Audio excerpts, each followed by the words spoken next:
Hi guys, welcome back to my channel. I'm Lindsay, the Housewife Historian, and today we're talking Real Housewives of New Jersey and some headlines that we've seen coming from the Real Housewives in the social media for today, Thursday, August 10th. Let's get started with confirmation number one. I came to you guys yesterday. I did a live sporadically letting you guys know that the Real Housewives of New Jersey confirmation that they had started individual filming as of yesterday on Wednesday. I came to you guys live in the afternoon actually from work, and I always tell you, if you're a new listener, then you should definitely subscribe. You should turn your notifications on, because I funnel all of my live tea that may or may not come sporadically if I'm working on it. When I get confirmation, I don't set a video very far in advance. I hop on and tell you guys, because I like to keep you in real time up to speed.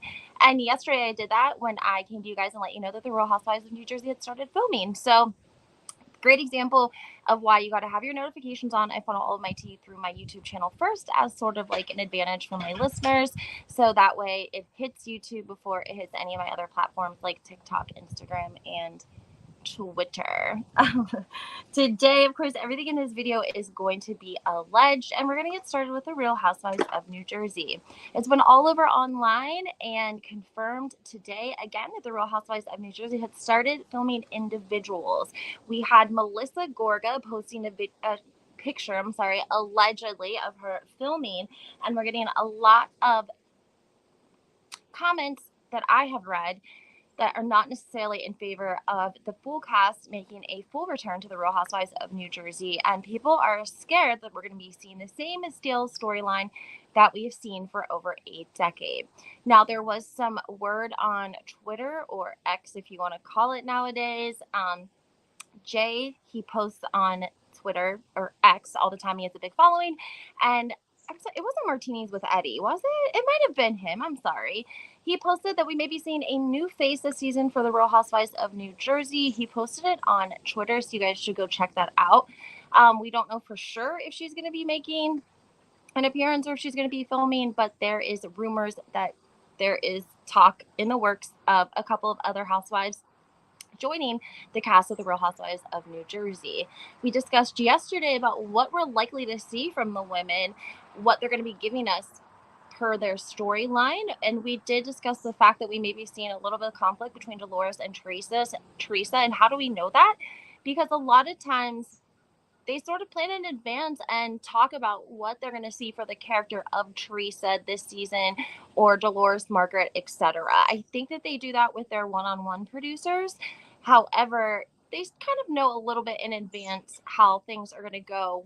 But it does seem that the Real Housewives of New Jersey is navigating it much differently this year because of the tension between the Gorgas and Teresa Giudice and her new husband, Louis Relis, who they just returned from what looks to be like a fabulous vacation in Greece with all of their children on the beach.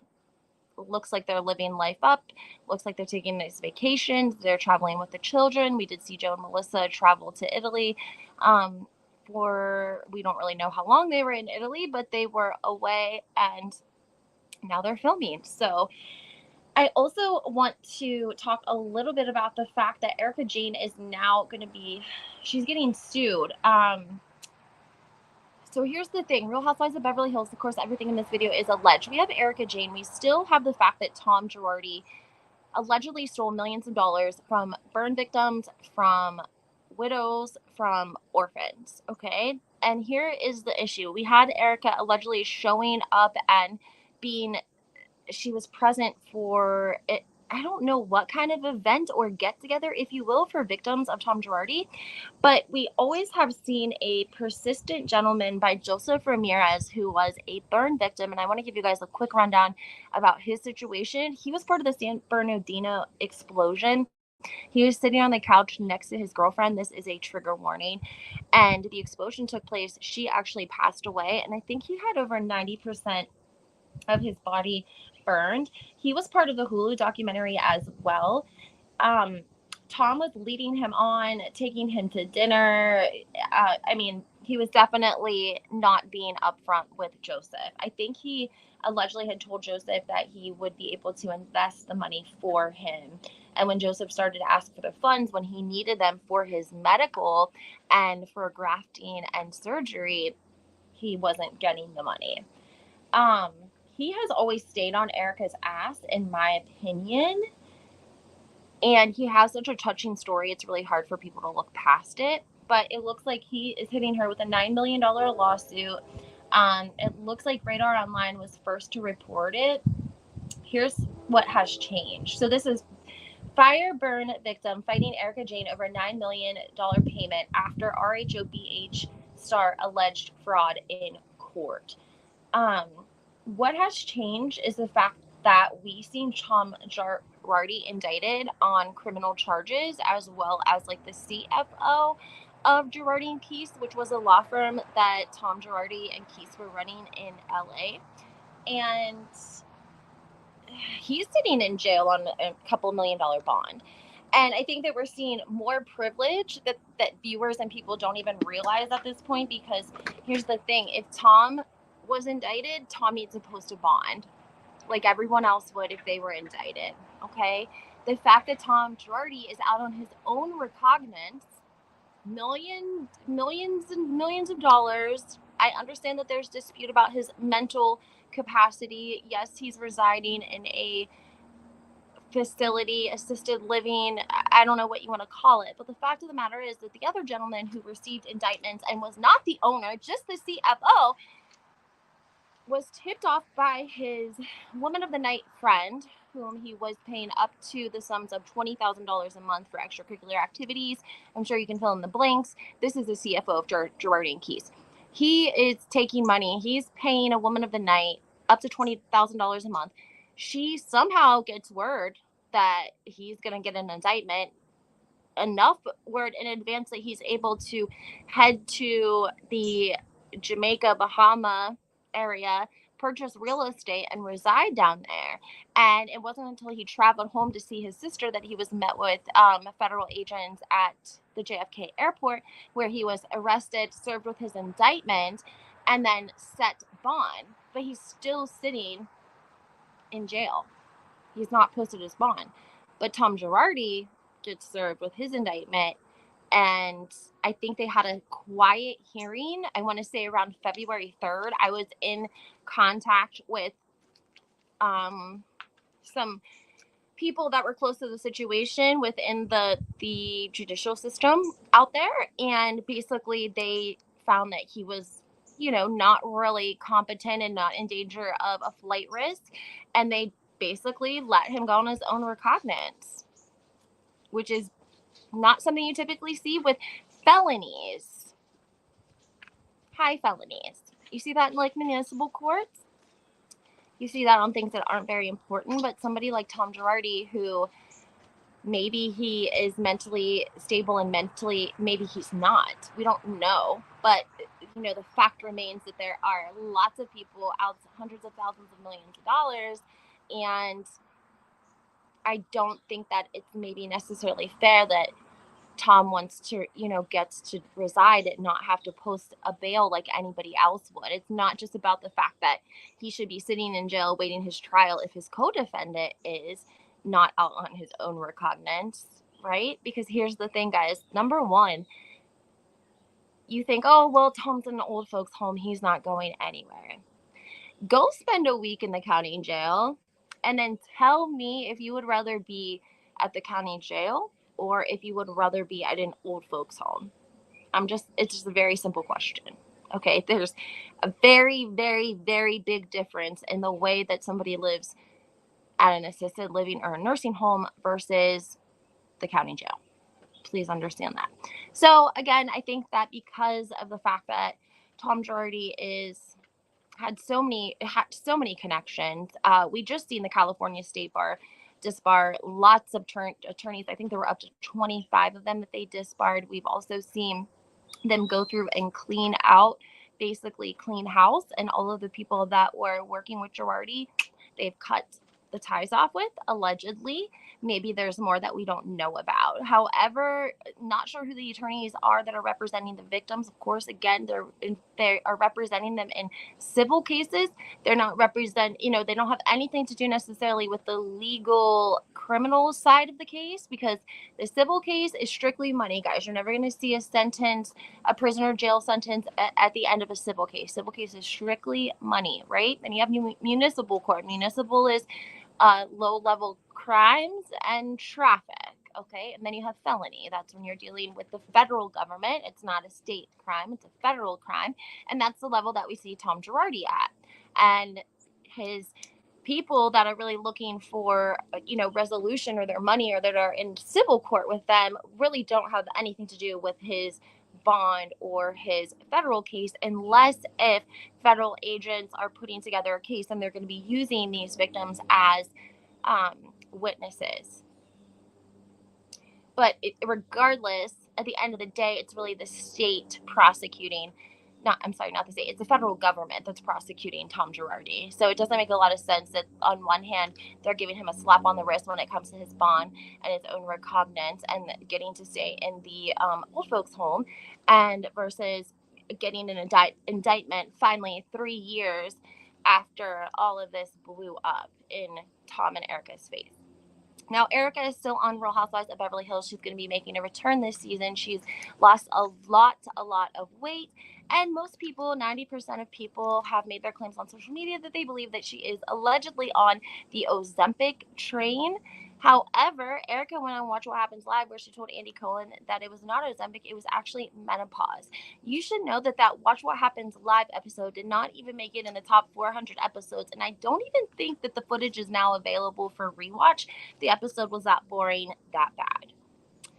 I'm going to leave you there with that, because we know that she's going to be coming on the Real Housewives of Beverly Hills, but we don't know what she's going to be bringing. She's not going to have Lisa Rinna here with her this season. Are we going to see her align with Dorito? I'm not quite sure. We're going to see probably her residency in Vegas, which, again, hearing that having a hard time selling tickets to the residency. I think if you live in Vegas, maybe it would be more convenient or easier to go if you were a Housewives fan, but I don't think anyone's traveling to Vegas to see her residency. So I don't know what kind of demographic that leaves for people who are interested and fans enough of Erika to buy tickets to her residency. Allegedly, a lot of tickets and concerns about the venue not getting filled up. What else did I want to talk to you guys? Oh, also wanted to mention that Erin from the Real Housewives of New York, if you guys are not watching the Real Housewives of New York, you guys are missing out. She was on Jeff Lewis Live. If you guys don't watch, there was an issue at the beginning of this season where the ladies were basically celebrating that the show had gotten picked up and that they were going to be filming. On short notice, they just wanted to celebrate, and Erin kind of seems like the planner of the bunch.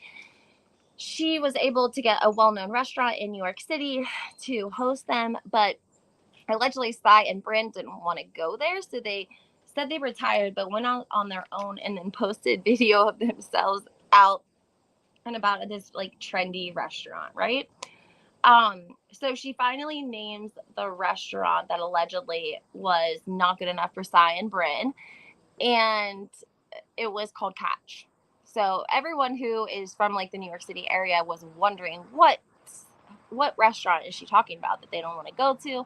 I've only heard great things about it, but some people saying it's more touristy. But is that like a reason to not go? Absolutely not. I think we saw an in poor taste moment from Brynn and Sai, and I think they would probably rethink that.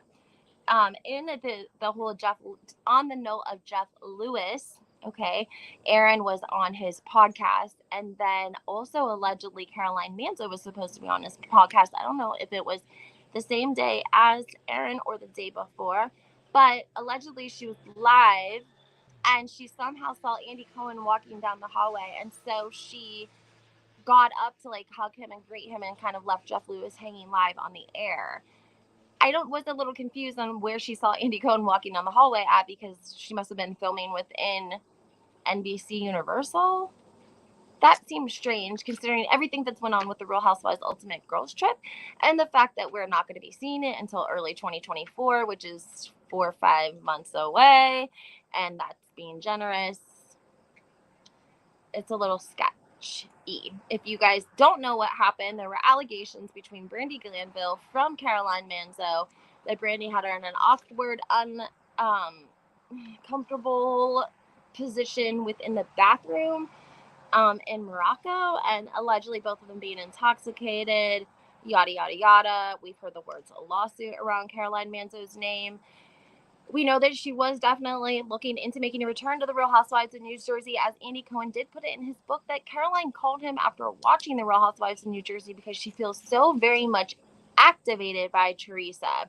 However, Caroline wanted the same pay that Teresa was getting and was completely out of the budget for network. And so Andy Cohen, knowing that they would never give Caroline what she wanted to come back, he just basically entertained the phone call with her.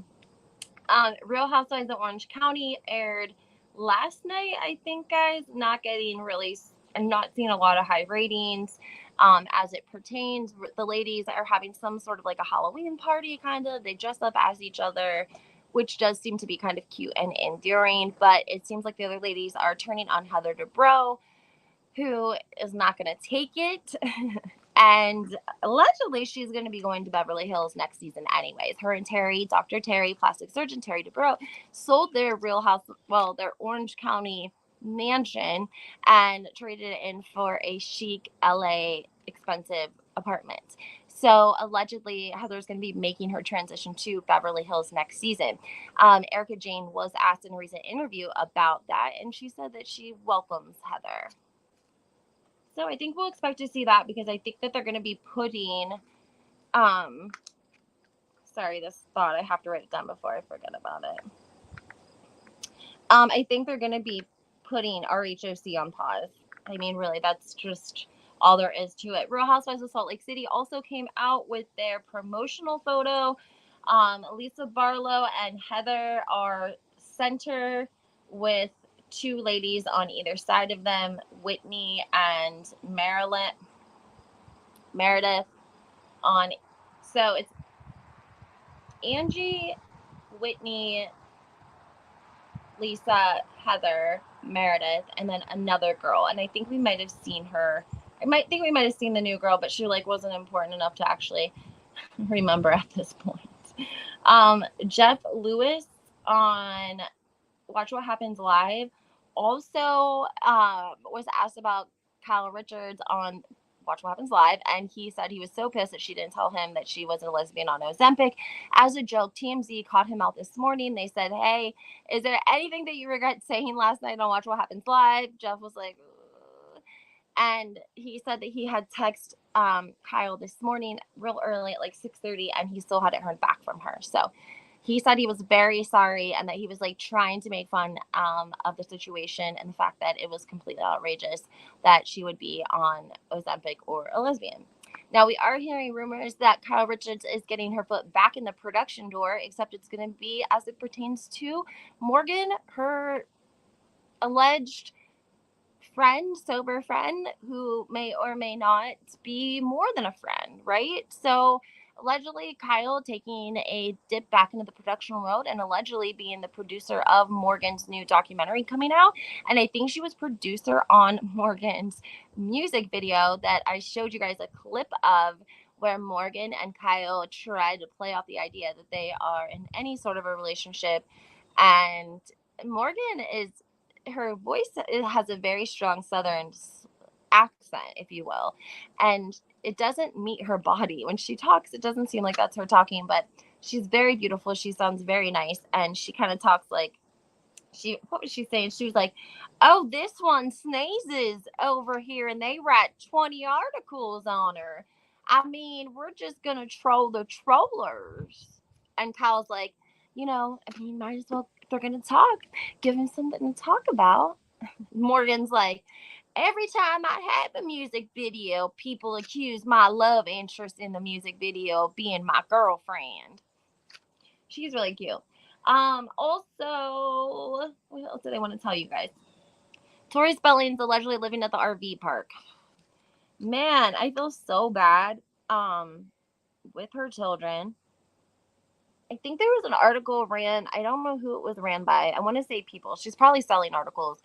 And it was something like how did Tori Spelling shop herself from like a $10.5 million mansion to the RV park, right? So I'm not sure. Jeff Lewis covers Candy Spelling allegedly taking nice vacations with Josh Flagg a couple of weeks ago. I'm not sure if it's Josh on the podcast, but I just happened to see the subject when I was looking for Erin, RHONY, when she was on this podcast. So I'm going to go listen to that and report back to you guys. Tori Spelling was always somebody that I grew up with on 90210. If you guys don't remember last year, there was a very, very sketchy claim made to a civil court in Illinois that pertained the the 90210 producer, Fox producer Aaron Spelling's $1 billion home, biggest home in LA, in Beverly Hills. I've done lots of videos on how the filing basically spelled out how Tom and allegedly Erika were able to disguise themselves under a LLC, doing business as a private entity, purchasing the home. At one point, the water bill, because Tom is, this happened 2022, 2021. He files in 2022. I mean, the water bill was like, I want to say like $35,000. And the guy who really should own the house actually had to pay it. So at one point, the home was originally sold from Candy Spelling, to a woman who was very wealthy. And I think she was in politics, maybe in another country. She redid the entire estate. And then it was her estate that ended up selling it to this private business, doing business as LLC, sketchy ATF. So I've always been fascinated with Tori Spelling and their dynamic with their mother. Don't quite understand it. We'll probably get some books like Mommy Dearest shit after she passes. I watched a couple of documentaries on Candy Spelling. There's not a lot out there on her, but there's definitely something a little bit peculiar. She used to collect these dolls for Tori. I think they were called like Annabelle dolls. They're very, very expensive. And she would display them in Tori's room, like in boxes, until Tori got a little bit older. And she was like, oh, I'm kind of creeped out by these dolls in these glass boxes all around my room looking at me. And they ended in the documentary when Candy is selling her home and she's packing up and such, she sells all of the dolls and talks about all the money that she makes, right? And I don't think anything of it until Tori goes on Jeff Lewis' podcast and she says something about the dolls. And he flat out asked her, like, did you get any of the money that your mom got from, your doll collection? And she was like, no. So it is a little weird that Candy would, be well off for the rest of her life, a billionaire, but have two children, grandchildren, struggling. Allegedly Tori was living in like $100 a night hotel. If you guys don't know, I think she has 5 children. She's married to Dean, and allegedly they have filed for divorce. Now, they were living in a rental home. The rental home has been exposed to have mold. Tori posted, I think even did a People article on her children being sick, the amount of school that they missed, and for months they didn't know why or what, and eventually it was brought to light that the home was infested with mold, allegedly. I think the Dean may still be staying at the home. TMZ caught Tori Spelling outside of a Target, and they were asking her, like, and she was like walking with her cart, and you could tell she was like agitated, and she was like, let me ask you something. What would you do for your children? If your children needed it, what would you do anything for your children? And the person who was behind the camera was like, absolutely. And she's like, okay, then I'm doing whatever I can for my children right now. I was touched by her response, but still a little bit like, how does this woman have all of these connections in Hollywood, a lifelong worth of connections, even her friends that she runs with and associates with, Jenny Garth, I mean, the people from 902, why is nobody helping this girl get a freaking rental, a house, something? I don't understand it. Like, I would think that she would have a couple of friends that would come together and say, let's, if her mom's not going to help her, we're going to help her. Maybe she doesn't, maybe there aren't friends like that in Hollywood. Maybe Tori isn't that kind of friend back to somebody else. Maybe Tori has had opportunity after opportunity and her friends have seen her, selfishly or foolishly spend her money and not do the appropriate things. And like, once you see that so many times, you're like, I'm not helping you. Like, you need like, I'm surely not going to cut myself short because you want to spend all of your money and then I got to help you. I mean, I'm sure that it would take like it would take years of somebody doing stuff like that for you to like not think to help them if you are like a millionaire, for instance. Like, I know LA is expensive, but can you get her a place in the valley?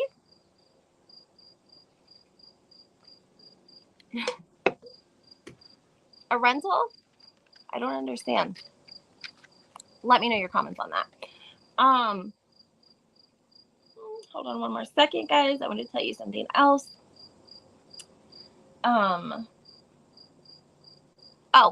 Vicky Flager did a podcast and she was talking about the production of The Real Housewives of New Jersey. She spoke about head production being out to eat allegedly with Melissa and Joe Gorga. She says that when she sent her letter of resignation, that it was a very strong letter and that these people were essentially fired, and that neither one of or all three of the people allegedly that she was talking about don't work there anymore. She said that her resignation letter was very, very strong to Bravo. Bravo, it does not always know what Evolution is doing, as Evolution is the producers, not necessarily producers, I'm sorry. They're like production, sort of. And she said that Andy Cohen did anything that he could to try to get her to stay. But there was nothing that they could do. It wasn't things that they could control. So my question that remains, why is it that if she resigned, she had a strong letter of resignation, she called out several producers, they were terminated, why haven't we seen a flip in the edit room? Why haven't we seen a flip in the edit room? I mean, allegedly, yes, Margaret has connections. Allegedly, Margaret has an arsenal on everyone, including production, other castmates, yada, yada, yada. Okay, like, but you're not going to keep Margaret and all of her people in a good light, edited in an amazing light. Are you? It doesn't make a lot of sense to me. I'm not saying by any means that Ziggy is not correct and truth in her have conviction in her testimony and her experience. My thing is, maybe there's other people that are teamed up with the Gorgas and they don't flaunt it. And they are like linked up behind the scenes. And there is some sort of an alliance or an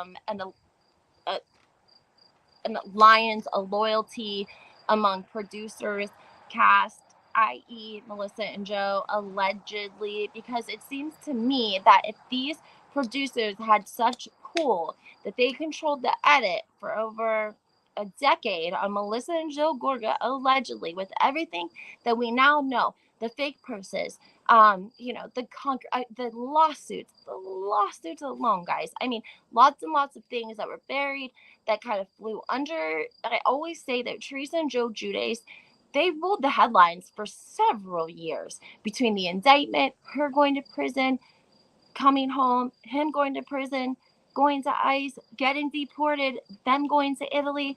There were like 4, 5, 6 years where Teresa was taking care of her family. She didn't have a whole lot of help. She had 4 daughters. Her husband was away. She didn't have time to be worried about social media and any like bullshit that the Gorgas had going on.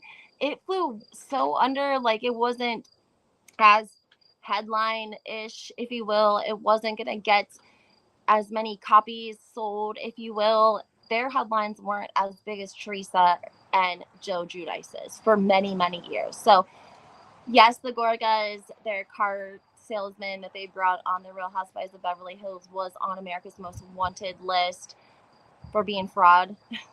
Yes, there were the alleged fake Chanel purses, allegedly lawsuits, alleged unpaid employees. We have heard it all, but there were articles that were ran by Radar Online, Page 6, different places. But 10 years ago, the internet wasn't what it was today. So those things got overlooked. And sadly, I think that there's been an awakening, if you will, on the Real Housewives of New Jersey as far as the viewers are concerned, because people have, I've always encouraged this. I've been saying this since last year.